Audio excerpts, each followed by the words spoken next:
अस्सलाम वालेकुम। टीम 10 की तरफ से ये स्कोर्स का लेक्चर 2 का पार्ट 2 है। काइंडली पेन पेपर पेंसिल आप पकड़ लें ताकि आप इंपॉर्टेंट पॉइंट्स को नोट डाउन कर सकें। इस लेक्चर में हम पोर्टफोलियो मैनेजमेंट डिस्कस करेंगे।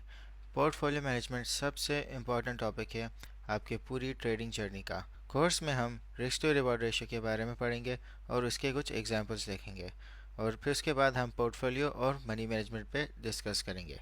तो दोस्तों, अब बात करते हैं रिस्क टू रिवॉर्ड रेशियो की। ट्रेडिंग में तीन तरह की चीज़ें होती हैं, बाइंग और सेलिंग। तो उसके बाद होता है टेक प्रॉफिट। इसको आप टीपीपी कहते हैं। टेक प्रॉफिट का मतलब ये है कि आपने एक चीज़ बाई की और जो आपने उसका टारगेट रखा है जिस पे आप उसको सेल करोगे, तो वो आपका टेक प्रॉफिट है। और तीसरी चीज़ होती है स्टॉप लॉस यानी एसएल। इसका मतलब ये है कि आपने एक चीज़ बाई की और उसका आपने एक प्राइस सोचा हुआ है कि हाँ, अगर ये इस प्राइस तक ये गिरी और मैं इतने लॉस में इसके यहाँ पे एग्जिट हो जाऊंगा, तो इसको कहते हैं स्टॉप लॉस। तो आपने हमेशा इनके शॉर्ट फॉर्म्स को याद रखना है। टेक प्रॉफिट का टीपी है और स्टॉप लॉस का एसएल है। Risk to reward ratio calculate होता है stop loss divided by take profit. इससे आपका risk to reward ratio calculate हो जाएगा।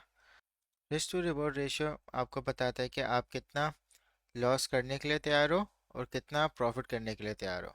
इसको एक एग्जांपल से समझते हैं। आपके पास फंड है $1000 का, तो आपने $100 की ट्रेड ली $100 के प्राइस पे। तो आपने जो स्टॉप लॉस है वो आपने लगा दिया $10 का।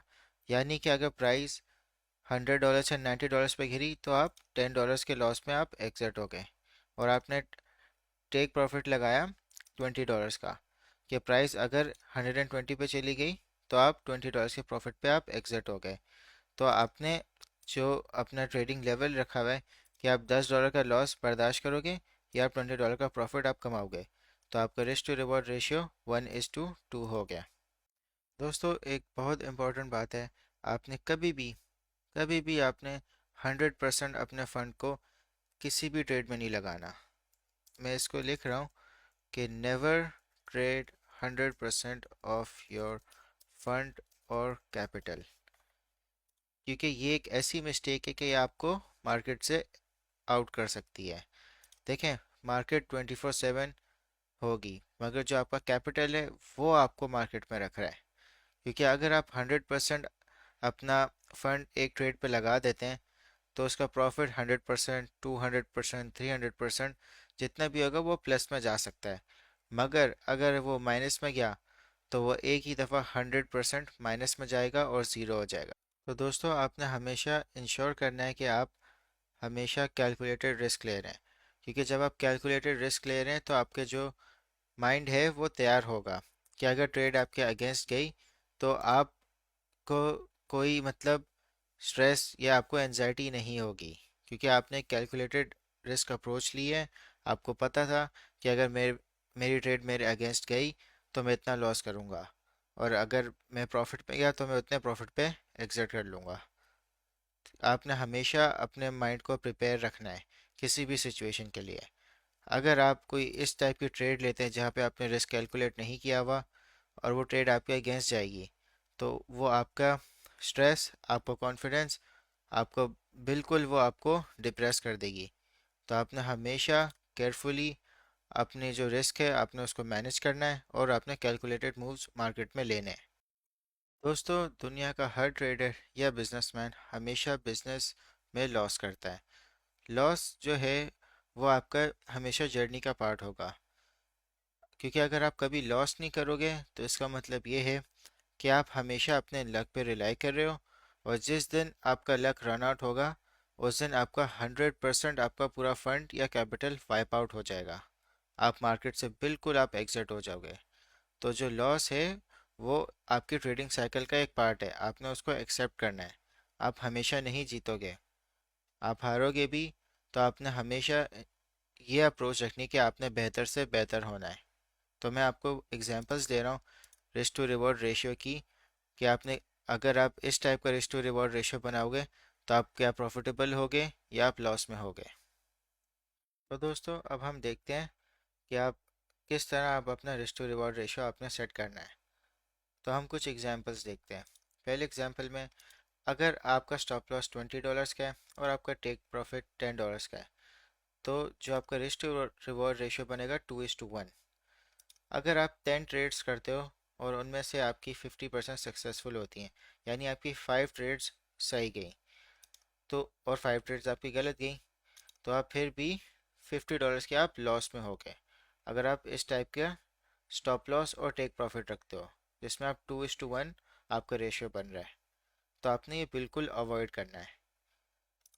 और सेकंड टाइप, जहाँ पे आपने इक्वल रखा हुआ है, स्टॉप लॉस भी $10 का और टेक प्रॉफिट भी $10 का, 1:1 रखा हुआ है, और इसमें भी आप 50% ट्रेड्स आपकी सही गई, 50% ट्रेड्स आपकी गलत गई, आप नेट पे हो जाओगे, यानी कोई इसका इम्पैक्ट नहीं होगा।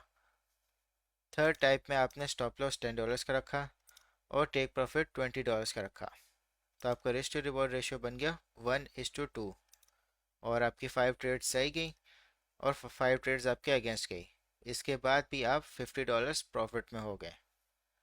जो फोर्थ टाइप है, जिस जहाँ पे $10 का आप लॉस कर रहे हो और $30 आप प्रॉफिट कर रहे हो, तो आपका रिस्क टू रिवॉर्ड रेशियो 1:3 हो गया। आपकी 5 ट्रेड्स सही गई, 5 ट्रेड्स आपकी गलत गई, इसके बाद भी आप $100 प्रॉफिट में हो गए। और फिफ्थ टाइप अगर आप देखें, आपने जो लॉस है वो आपका $10 का है और आपका टेक प्रॉफिट $40 का है, और रिस्क टू रिवॉर्ड रेशियो आपका 1:4 है, और आप सपोज कर लो कि आपकी 25% ट्रेड सही गई, यानी आपकी 3 ट्रेड्स सपोज कर लो सही जाती हैं और 60 ट्रेड्स आपके अगेंस्ट जाती हैं, इसके बाद भी आपने $150 कमा लिए। तो आपने हमेशा रिस्क टू रिवॉर्ड रेशियो हमेशा आपने ज़्यादा रखना है कि आपका रिवॉर्ड ज़्यादा होए और लॉस आपका कम से कम होए। दोस्तों, अब हम बात करते हैं पोर्टफोलियो मैनेजमेंट पे। पोर्टफोलियो मैनेजमेंट में आपके पास हमेशा 3 टाइप्स के अकाउंट्स होने चाहिए। सबसे पहला आपका ट्रेडिंग अकाउंट होना चाहिए। इस पे आप इंट्राडे, स्कैल्पिंग, स्विंग ट्रेडिंग, आप किसी भी ट्रेडिंग आप इस अकाउंट पे करोगे। आपने डिसिप्लिन ट्रेडिंग करनी है। डिसिप्लिन ट्रेडिंग इसलिए क्योंकि अगर आप डिसिप्लिन मेंटेन नहीं करोगे तो आपका जो अकाउंट है ये वैनिश हो जाएगा। सिर्फ डिसिप्लिन से ही आपका ये जो अकाउंट है ये ग्रो करेगा। दूसरा अकाउंट आपका विश अकाउंट है। विश अकाउंट आपका फुल रिस्क और हार्ड पे होगा।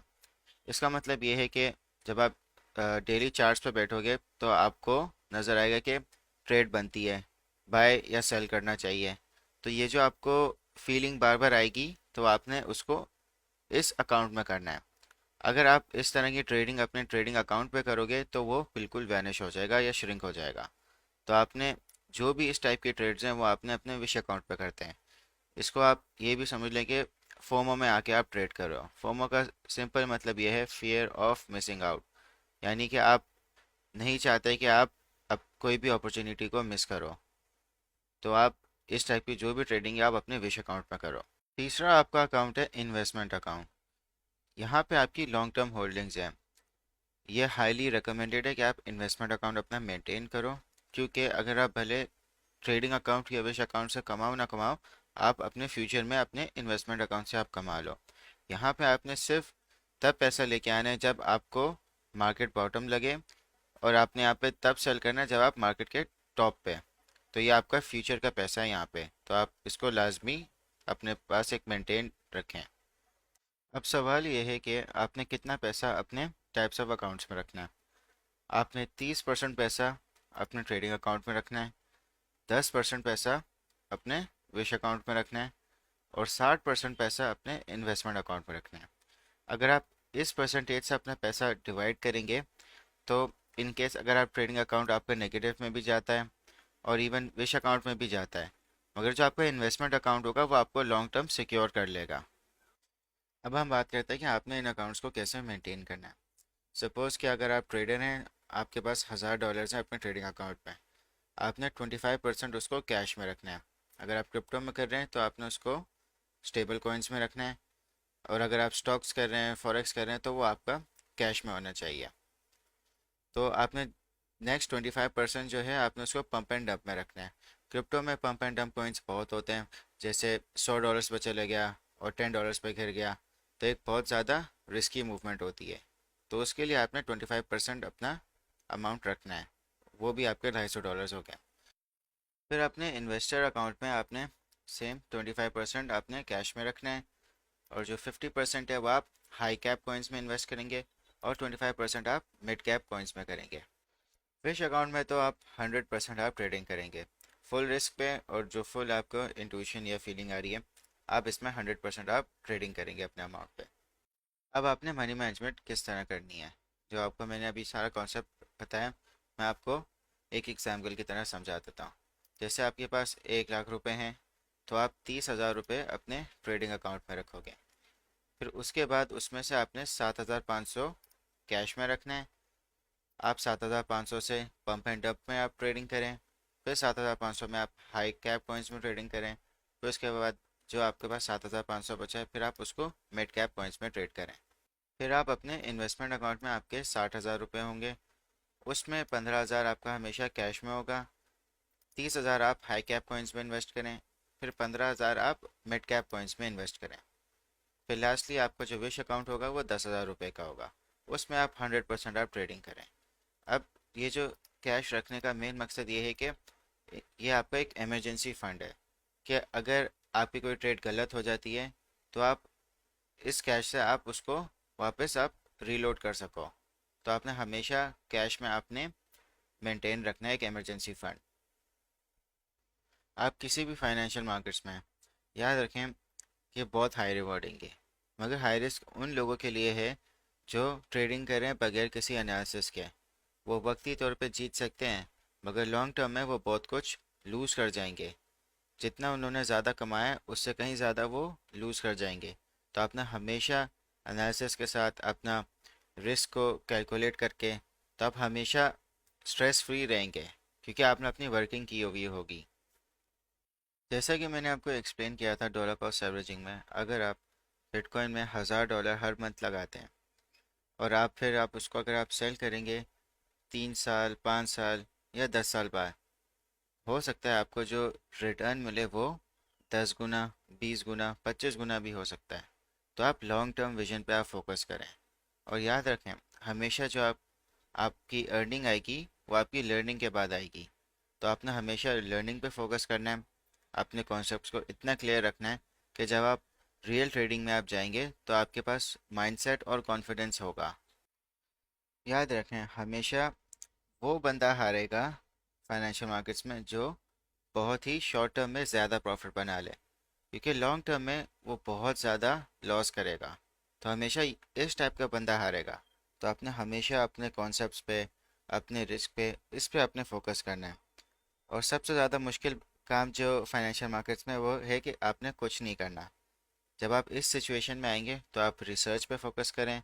आप जितना आप एनालिसिस कर सकते हैं आप उस पर फोकस करें, ताकि जब आप अपना मूव करें तो उस पर आपकी वर्किंग होएगी, उस पर आपका रिस्क कैलकुलेटेड होगा। तो इसमें जो आपके सक्सेस के चांसेस हैं वो काफ़ी ज़्यादा हाई हो जाएंगे। मेरी तरफ से आप सबको रिकमेंडेशन है, आप जितनी लर्निंग कर सकते हैं आप करें, फिर उसके बाद आप ट्रेडिंग में आएँ। देखें, अगर आप जो भी आप अर्न कर रहे हैं उसको आप अगर अपने बैंक में रखेंगे तो वो डिक्रीज़ होता जाएगा हर साल, क्योंकि इन्फ्लेशन है। इन्फ्लेशन से उसकी वैल्यू हर साल कम होगी। तो आपने इन्फ्लेशन के इफेक्ट से बचने के लिए आपने हमेशा इन्वेस्टिंग करनी है, आपने पैसे से पैसा बनाना है। इस लेक्चर को अब हम कंप्लीट करते हैं। मैं उम्मीद करता हूँ कि आपको सारे कॉन्सेप्ट्स बहुत क्लैरिटी से समझ आ गए होंगे। तो अब हम क्विज़ पे जाते हैं। दोस्तों अब हम क्विज़ पे आते हैं। पहले क्वेश्चन में आपने risk to reward ratio calculate करना है। आपको मैंने 3 कैलकुलेशंस दी हुई हैं। इसमें आपको टेक प्रॉफिट और स्टॉप लॉस दोनों दिए हुए हैं। फिर आपने दूसरे क्वेश्चन में ये एक्सप्लेन करना है कि आप किस तरह ट्रेड करेंगे तीनों टाइप्स ऑफ अकाउंट्स में, ट्रेडिंग में, इन्वेस्टिंग में और विश में। लास्ट क्वेश्चन में आपने पोर्टफोलियो कैलकुलेट करना है। आपके पास दो पोर्टफोलियोज हैं, पहला आपका $10,000 का है, दूसरा 50,000। आपने पूरा इनका पोर्टफोलियो कैलकुलेट करना है, और आप याद रखें आपने इनके टाइप्स ऑफ अकाउंट बैलेंसेस भी बताने, कि ट्रेडिंग में कितना होगा, इन्वेस्टिंग में कितना होगा और विश में कितना होगा।